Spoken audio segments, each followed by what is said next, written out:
amazing how different it is just by moving my feet instead of pulling on the rope to create that bend and that connection. Or as I say, like as if I didn't have my lead rope on. So I'm just thinking about my lead rope as my safety right here. So I want to be able to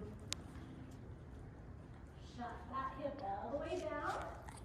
And what I'd really like to see, and you can see this with him a little bit, is when I send, he leaps. Yes.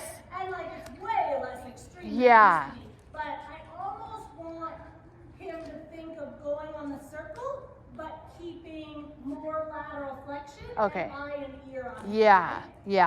And so I would imagine like to start to create a circle that would work at right? Okay. So I'm going to turn this shoulder back and see if he can go around me.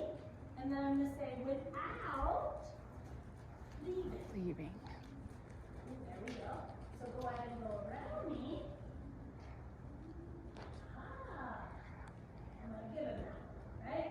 So just 3 or 4 steps. But he went to the right without kind of turning. And the most important thing I think to think about as you do this is it's really a different skill set from online, right? Especially with this horse, like I can remember at the beginning, we spent a long time saying, when I ask you to go out on a circle, it means move your shoulders over. That's still really valuable. Horses need to know that. But I really think about a difference in my own energy when I send a horse on a liberty circle as opposed to an online circle. So versus like if I'm going to send him online, it's like I'm going to stand up straight and say, please go out to the right or whatever it might be. Versus here, I'm really going to see if I can pull my right shoulder back and say, could you, and like you can see there, it was really clear that he didn't follow my energy. Like my energetic suggestion was, find this shape around me, and he was like, nah, and going. Okay, we just correct the hindquarter, and then we try to say, ooh, like that was way better. He's like sideways. I'm like, cool. It's a different answer. Good job, young man. So you can see like the flow of the circle, and again, just to reiterate the importance of having the yields before you invite the circle. Right? If we would have done that sort of invitation, like I would have been getting plowed over with his right front years ago, So I'm going to just say, could you go forward and around me? And the other thing I'm putting in here, again, super helpful for my liberty work, is I'm putting in the idea, so getting close to the lead. So there's the lead, so I kind of change my energy and say, hey, I need a little more connection here. I need a little more hindquarter yoke. And then now with where he's at, I'm going to make sure I don't rest out of the hindquarter yoke. I'm going to say forward and around me, and then there I'll pay back. Good job, bud.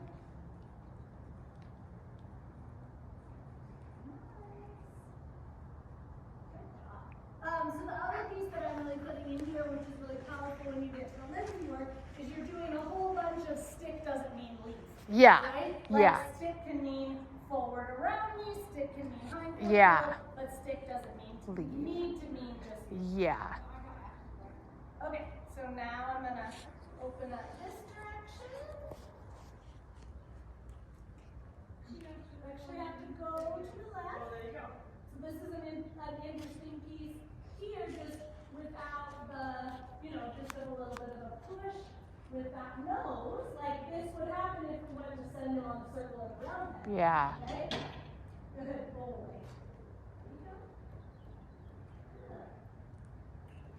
But it's interesting, like a little bit stickier on this side. Like a harder time going forward, but way more connection there. There, I kind of lost it. So I'm going to use that hindquarter yield's easier. Good. But you can see, like, I'm moving my feet, and I still have the desire to, like, be able to use this stick, and then get out of it. There's a little bit of a leave, so I'm going to address the hindquarter.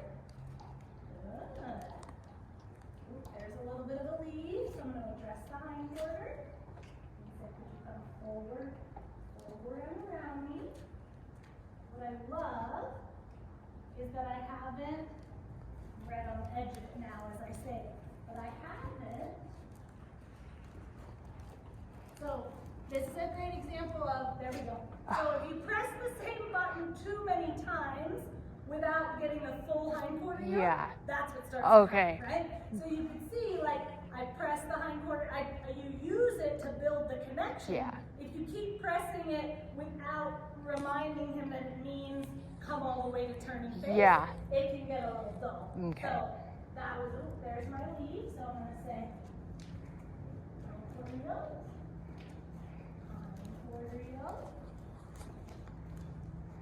Try and stay in here without using too much lead rope, but then at a certain point I've got to say, hey.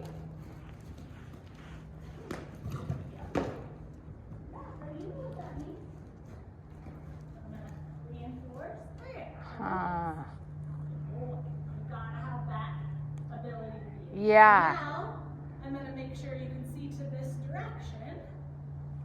Adjust. Good job. Very nice. So I had to go back, like, probably, he started off really strong that direction. Probably just didn't pay him quite soon. I don't really know what I mean, and then he kind of does that sort of tune out thing, and he quits trying. So want to make sure that, like there, I had to go back and say, okay, this can mean forward and around me.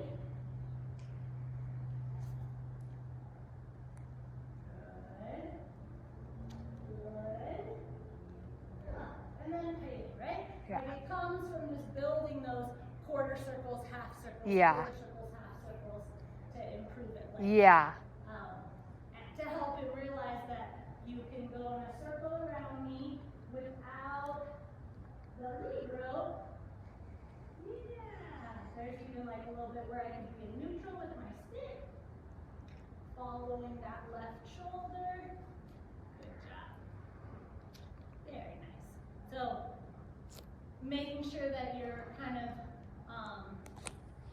like you're just building from that place of, without getting too greedy. It's easy to have.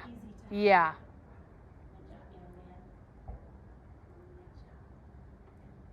Good job.